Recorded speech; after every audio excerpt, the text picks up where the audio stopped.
Bonjour et bienvenue à tous. Sauriez-vous me répondre vraiment et me dire comment est réellement l'iris d'un œil humain? Ou bien où se trouve le début et la fin d'un arc-en-ciel?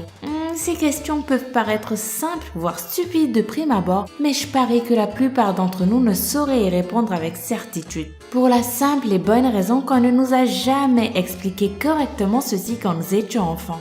Nous allons donc, et y compris moi-même, en revoir 5 dans cette vidéo. Voici 5 choses que vous ne connaissez pas vraiment.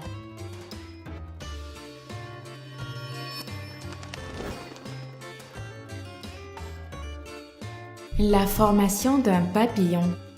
Depuis toujours, nous savons tous que pour qu'il puisse naître, un papillon est tout d'abord une chenille dans un cocon. Ce dernier joue le rôle d'un abri pour la chenille jusqu'à l'accomplissement du cycle de croissance où cette dernière se transforme enfin en un magnifique papillon. Mais très peu d'entre nous sont capables d'imaginer le processus de formation d'un papillon en lui-même. En effet, pour qu'il y ait un cocon, tous les tissus internes des chenilles sont détruits au fur et à mesure que le cocon se forme de l'intérieur vers l'extérieur. Si vous arriviez à ouvrir ce cocon à ce moment-là, toutes les tripes de l'insecte jailliraient. Chose qui n'est pas du tout conseillée. La formation passe ensuite par un processus biochimique où sont créés un nouveau cœur, de nouveaux muscles et un nouvel appareil digestif. Jusque-là, tous les excédents de résidus s'accumulent au niveau des parois du cocon et ne s'enlèveront que lorsque le papillon sortira de là. Ce dernier n'y parviendra finalement qu'en ayant suffisamment de force pour briser la couche avec ses ailes. Il ne lui restera ensuite qu'à attendre un peu jusqu'à ce que ses ailes soient assez fortes pour pouvoir voler et voilà.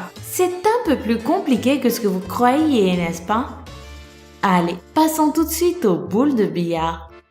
Les premières boules de billard étaient faites en bois, mais avec le temps, elles furent changées et fabriquées en argile. Cependant, les gens sentaient toujours que quelque chose manquait à ces boules. Lorsqu'on commença à les fabriquer en ivoire, les boules furent parfaites, mais leur prix par contre explosa. Bah oui, l'ivoire est un matériau trop cher et bien trop difficile à obtenir. On commença finalement à les fabriquer à base de résine phénolique dérivée du pétrole. Comme elles étaient identiques à celles fabriquées en ivoire, de nombreuses personnes tout au long de ces années se firent avoir. Elles pensaient acheter des boules super chères en ivoire, alors qu'en réalité, elles étaient en résine. Mais bon, de nos jours, plus personne ne le sait, puisque de toute façon, il n'existe plus de boules en ivoire sur une table de billard. La fin d'un arc-en-ciel. Je parie que vous n'avez jamais trouvé le début ou la fin d'un arc-en-ciel de toute votre vie. En effet, nous le voyons toujours au loin à l'horizon en magnifique équilibre dans le ciel, mais en réalité, tous les arcs-en-ciel ont un début et ils ont aussi une fin. Un net exemple de ceci est cette photo qu'a postée un Américain sur Facebook il y a quelques années. Sur cette photo, on peut voir la naissance ou la fin, je ne sais pas vraiment, d'un arc-en-ciel au beau milieu de la route. Du quasi jamais vu. La couleur de l'iris. L'iris que nous avons tous sur nos yeux est en fait un organe interne qui fait partie du globe oculaire. Regardons tout ça sous un autre angle. On peut voir comment notre pupille ajuste toutes les couleurs et leur intensité comme s'il s'agissait d'une caméra digitale, en se contractant ou en se dilatant pour garantir une vue meilleure et plus nette. Ces photos prises avec la qualité maximale reflètent une réalité que les gens n'ont jamais vue auparavant et que nous n'aurions jamais imaginée sans les avancées technologiques. Trop bien fait, n'est-ce pas? La cascabelle.